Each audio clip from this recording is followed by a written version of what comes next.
Olá! Nesse capítulo, nós vamos falar de alguns conceitos da física.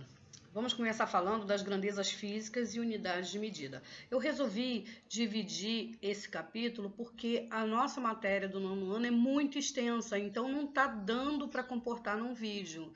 Então eu estou dividindo, tá? Então nós vamos começar falando das grandezas físicas e unidades de medida. Segundo Thomson, lembra lá quem era Thomson?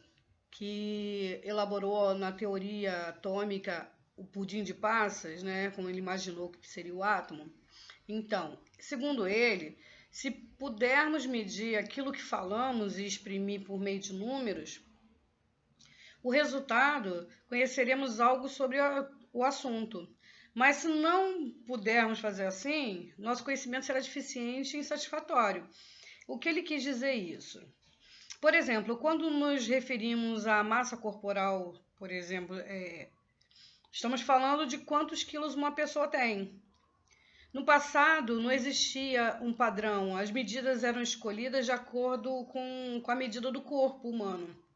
Como, por exemplo, um palmo, um passo, uma polegada. Ainda existem países na Europa que usam esse tipo de medida, né? Aqui nós vamos ver nessa tabelinha que nós temos algumas unidades de medida, né, e grandezas físicas que foram criadas com a finalidade de padronizar. O Sistema Internacional de Medidas, né, que criou isso, se tabela por quê? Facilitando assim esse sistema, pois a criação desse sistema, tudo passou a ser medido. Então as pessoas hoje têm a noção do que é um comprimento, um metro, por exemplo, a grandeza é o comprimento, a unidade é o metro, o símbolo é o M.